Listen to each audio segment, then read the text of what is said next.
കള്ളാടി തുരങ്കപാത പദ്ധതി പ്രദേശത്തുണ്ടായ മണ്ണിടിച്ചിൽ മരിച്ചവരുടെ എണ്ണം 7 തിരച്ചിൽ ഇന്നും തുടരും. ഹിമാചൽ പ്രദേശ് സ്വദേശി വിക്രം റാണയാണ് ഇനിയും കണ്ടെത്താനുള്ളത്. കമൽ അവിടെ നിന്നും വിവരങ്ങളുമായി ചേർന്നു. അതിന് മുൻപ് ഒരു പ്രതികരണത്തിലേക്ക്. എല്ലാ പ്രവർത്തനവും മേൽഭാഗത്ത് നിർത്തിവെച്ച് താഴോട്ട് തെളിഞ്ഞ വെള്ളം പരമാവധി, പിന്നെ മൺതിട്ട പുഴയിലുള്ളതായിരിക്കുന്ന മൺതിട്ട ഇളക്കിയുള്ള പരിശോധന ഉൾപ്പെടെ ബോഡി മണ്ണിനടിയിൽ താഴെ പോയോ എന്ന് പരിശോധിക്കാനുള്ള സംവിധാനം ഉൾപ്പെടെ ക്രമീകരിച്ചിട്ടുള്ള ഒരു തീവ്ര പരിശോധന എന്ന തലത്തിൽ പുഴയിൽ മീനാക്ഷി പുഴയിൽ നടത്താനുള്ള സംവിധാനം നടത്തിയിട്ടുണ്ട്. 50 അംഗ ടീമാണ് ഇതിനുവേണ്ടി നേതൃത്വം കൊടുക്കുന്നത്. ആ സോൺ 2 ഭാഗത്തുള്ളതായ വലിയ മൺതിട്ട, അത് ഡംപ് ചെയ്തിട്ടുള്ള മണ്ണ്, ആ മണ്ണ് മുഴുവൻ അവിടെ നിന്ന് മാറ്റി അവിടെയും ഒരു തീവ്ര പരിശോധന നടത്താനുള്ള പ്രത്യേക പരിശോധന നടത്താനുള്ള നടപടികൾ പുരോഗമിച്ചുകൊണ്ടിരിക്കുകയാണ്. അവിടെ നിന്നും കമൽ വിവരങ്ങളുമായി നമുക്കൊപ്പം ചേരുന്നുണ്ട്. കമൽ, തിരച്ചിൽ രാവിലെ പുരോഗമിച്ചു. ആരൊക്കെ ഉണ്ട് ഈ തിരച്ചിൽ സംഘത്തിൽ? ഈ പ്രത്യേക മേഖല എന്ന് പറയുന്നത് എന്തിന്റെ അടിസ്ഥാനത്തിലാണ് മേഖല തിരിച്ച് തിരച്ചിൽ നടത്തുന്നത്?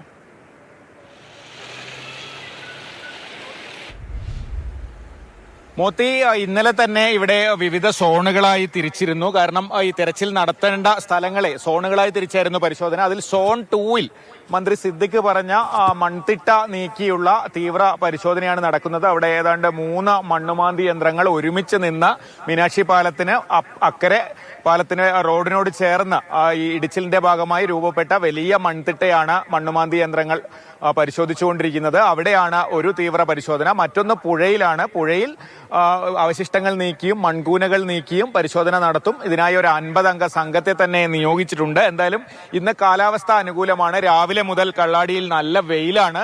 അതുകൊണ്ട് തന്നെ തിരച്ചിലിന് കുറച്ചുകൂടി എളുപ്പമുണ്ട് കഴിഞ്ഞ ദിവസങ്ങളെക്കാൾ. ആ ഒരു കാര്യം കൊണ്ട് തന്നെ ഈ വിക്രം റാണയെ കുറിച്ചുള്ള എന്തെങ്കിലും വിവരങ്ങൾ ഇന്ന് തന്നെ ലഭ്യമാകുമെന്ന പ്രതീക്ഷയിലാണ് ഈ തെരച്ചിൽ സംഘവും അതുപോലെ ഇവിടെ ക്യാമ്പ് ചെയ്യുന്ന അധികൃതരും ഒക്കെയുള്ളത്. എന്തായാലും രാവിലെ തന്നെ പരിശോധന തുടങ്ങിയിട്ടുണ്ട്. വിവിധ സംഘങ്ങളായി ഈ വിവിധ സോണുകളിൽ തെരച്ചിൽ നടത്തുകയാണ്. അതിൽ ഈ സോൺ 2-ലും പുഴയിലുമുള്ള തെരച്ചിലാണ് ഏറ്റവും പ്രാധാന്യത്തോടെ മുന്നോട്ട് പോകുന്നത്. ശരി കമൽ, ആരുടെയൊക്കെ നേതൃത്വത്തിൽ സാന്നിധ്യത്തിലാണ് ഇപ്പോൾ ഈ തെരച്ചിൽ നടക്കുന്നത്?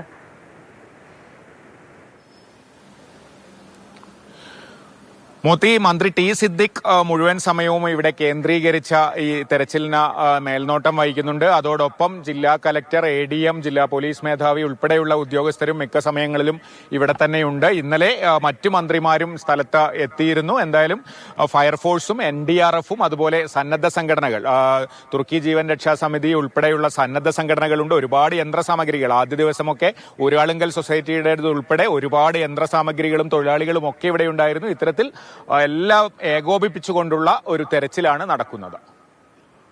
ഇന്ന് മഴ മാറി നിൽക്കുന്നു എന്ന് തോന്നുന്നു അല്ലേ? ചെറിയ വെയിലൊക്കെ ഉണ്ട് കമൽ നിൽക്കുന്ന സ്ഥലത്ത്. കാലാവസ്ഥാ പ്രവചനം സംബന്ധിച്ച് എന്താണുള്ളത് ഇന്ന് ജില്ലയിൽ? മോത്തി, ഇന്ന് എല്ലാ സ്ഥലത്തും പച്ച മുന്നറിയിപ്പ് മാത്രമാണുള്ളത്. എന്തായാലും കള്ളാടിയിൽ രാവിലെ മുതൽ വെയിലാണ്. 7 മണിക്ക് മുതൽ തന്നെ ഇവിടെ വെയിലുണ്ട്. ഇപ്പോൾ നല്ല വെയിലായിട്ടുണ്ട്. അതുകൊണ്ട് തന്നെ ഞാൻ നേരത്തെ പറഞ്ഞതുപോലെ തെരച്ചിൽ നടത്തുന്നവർക്ക് സാഹചര്യങ്ങൾ എളുപ്പമാണ്. മണ്ണ് നീക്കാനൊക്കെ കുറച്ചുകൂടി എളുപ്പമുണ്ട്. കഴിഞ്ഞ ദിവസങ്ങളിലൊക്കെ മഴയത്തായിരുന്നു ഈ പ്രവൃത്തികൾ നടത്തിയിരുന്നത്. ഇന്നലെയൊക്കെ ശക്തമായ മഴയില്ലെങ്കിലും ഇടവിട്ട് ചെറിയ മഴ പെയ്യുന്നുണ്ടായിരുന്നു.